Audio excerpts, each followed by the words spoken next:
Qu'est-ce qu'on comprend par une interface cerveau-machine ou brain-machine interface? Alors, la définition elle est assez simple. C'est un système qui va nous permettre une communication directe entre un cerveau et un dispositif externe. Le dispositif externe, il peut être un bras robotisé, une machine, un ordinateur, plein de choses. En réalité, ce qui se passe, ce n'est pas vraiment une communication directe. Vous l'imaginez bien, ça passe d'abord par une interface. C'est ça qu'on va appeler l'interface cerveau-machine. Cette interface-là, elle va faire quoi?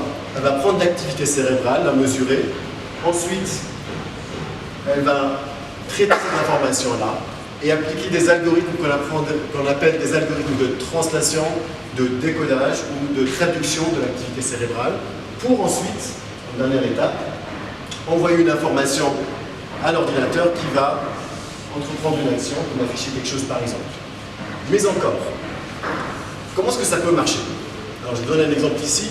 Vous demandez à une personne d'imaginer un mouvement, soit de la main droite, soit de la main gauche. Donc le sujet il peut imaginer de bouger sa main droite, il ne le fait pas, ou alors il peut bouger sa main gauche, il ne le fait toujours pas, c'est juste de l'imagination pure et simple.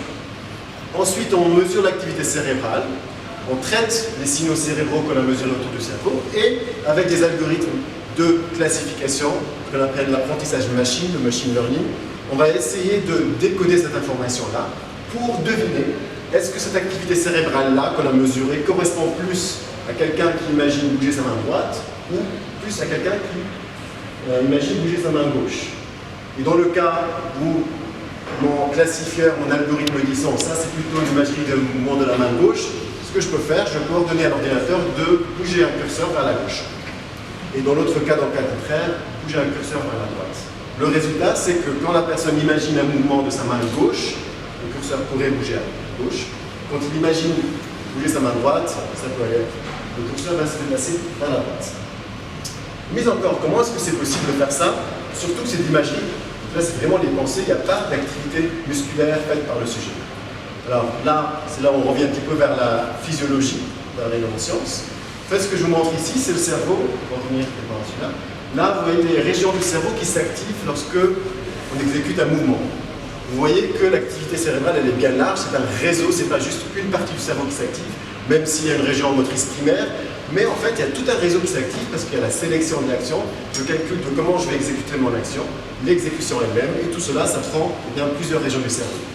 Là, ce qui devient intéressant, c'est que si je demande à quelqu'un d'imaginer un mouvement, là, vous voyez ici l'activité cérébrale qui correspond aux régions motrices, aux régions du cerveau qui s'allument ou qui s'activent quand on imagine faire un mouvement. Et vous voyez tout de suite, là où j'en veux en venir, c'est qu'en fait, il y a un recouvrement très fort, un overlap entre les deux. Il y a plusieurs régions, celles qu'on voit en bleu ici, sont les régions qui sont actives dans les deux. Que ce soit un vrai mouvement ou l'imagination d'un mouvement. Autrement dit, quelqu'un, par exemple un tétraplégique, qui ne peut plus effectuer un mouvement, mais qui est encore capable d'imaginer le mouvement, eh bien les régions de son cerveau qui sont responsables de ce mouvement vont s'allumer, vont s'activer.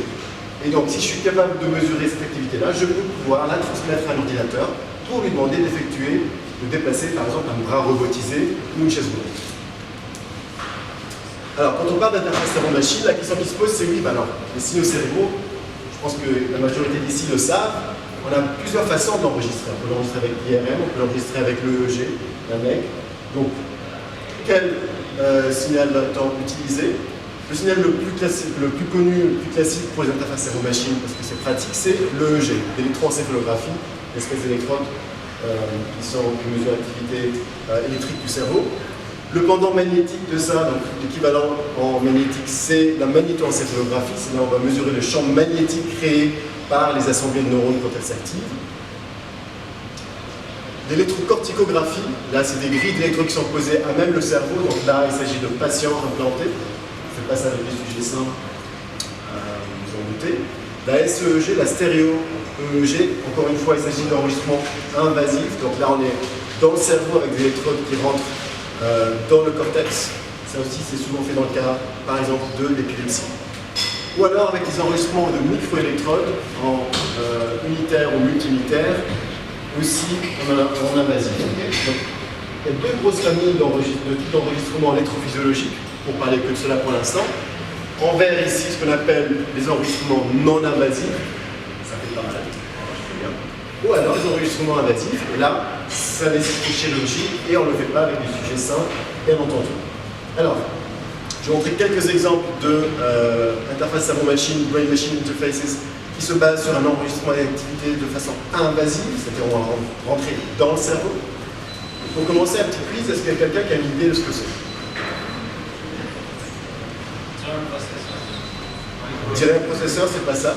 C'est pas un tapis de fakir non plus. Je vais vous aider un petit peu, je vais vous donner un petit peu une dimension. Regardez là. Ça, c'est 2 mm.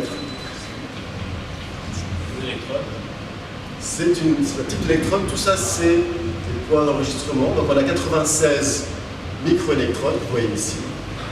Vous la voyez la taille par rapport à une pièce. Et là, vous voyez les 96 points d'enregistrement. Et c'est ce qu'on va utiliser dans le cas des enregistrements microélectrodes implantés dans le cortex moteur primaire, le petit carré rouge ici. Là, vous avez déjà un enregistrement de 96 sites d'enregistrement d'activité unitaire. Et cela a permis plusieurs études. La première a été publiée en 2006 dans le journal Nature, où elle était capable, avec cette activité-là, de mesurer l'activité du cortex moteur chez un patient tétraplégique qui leur a permis de bouger un bras robotisé, de bouger un curseur sur un écran, d'ouvrir, fermer sa boîte mail via un apprentissage. La même équipe a publié en 2012 un autre exemple où, avec succès, ils ont été capables d'enregistrer l'activité cérébrale du cortex moteur primaire, encore une fois, avec ce type d'enregistrement, et qui ont permis à une patiente tétraplégique de contrôler les mouvements d'un bras robotisé. Maintenant, je vais vous donner quelques exemples d'interface cerveau-machine non invasive. Donc là, c'est à base de EEG, donc on a un casque EEG, et que l'on peut utiliser pour capter l'activité cérébrale, et essayer de, par exemple, contrôler le mouvement d'une boule sur un écran, ou alors focaliser son attention sur une lettre parmi une grille de lettres, et par la suite arriver à déterminer la lettre souhaitée par le sujet uniquement en lisant l'activité cérébrale, ce qui permet de mettre en place un système qui va épeler des mots, par exemple. Et ça peut être de grande valeur pour quelqu'un qui a par exemple, le syndrome du Doctine, le syndrome d'enfermement, et qui n'a plus moyen de communiquer avec le monde extérieur, mais qui a quand même encore la capacité de porter son attention sur une lettre. Je pourrais vous expliquer par la suite comment ça marche. Là, je vais essayer d'aller vite sur un certain nombre de concepts. L'idée, c'est qu'à la fin, on ait le temps aussi de discuter de certains points qui vous intéressent plus ou moins. Il y a aussi des démonstrations faites où on a utilisé l'activité EEG cérébrale pour contrôler les déplacements d'une chaise roulante. Là aussi, vous vous doutez bien, on ne va pas lancer ça si notre système est fiable à 80%.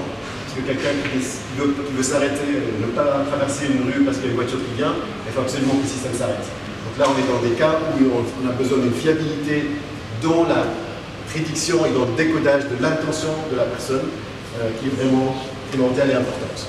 Il y a d'autres types d'approches où on fait cette boucle machine-cerveau. Un de ces exemples-là sont l'application du neurofeedback training, donc l'apprentissage par neurofeedback. Et là, il y a un sujet qui est face à un écran. L'activité cérébrale est mesurée en temps réel pendant qu'il participe à soit à un jeu ou à une activité éducative ou autre. Et l'activité du cerveau du sujet elle-même va modifier l'activité qui se passe sur l'écran, donc l'information visuelle. Donc on a une boucle fermée entre ce qui est présenté visuellement et l'activité du sujet.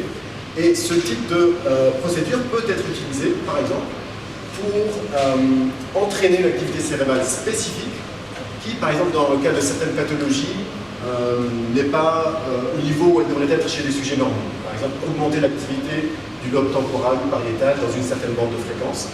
C'est pour ça qu'on parle souvent de training, parce qu'on va essayer quelque part, ce qu'on est en train de faire là, c'est d'entraîner son propre cerveau, avec un retour. C'est comme les danseurs, ils s'améliorent en se regardant dans un miroir. Et bien ici, vous regardez l'activité de votre cerveau en temps réel, vous apprenez à le contrôler, ça prend beaucoup d'entraînement, c'est pas facile, ça se fait pas tout de suite. Surtout avec des enregistrements qui ne sont pas invasifs, parce que la qualité du signal, elle est moins bonne. Ce même procédé a été utilisé aussi dans un contexte où on utilise avec les enfants, par exemple, atteints de ADHD, de problèmes d'attention.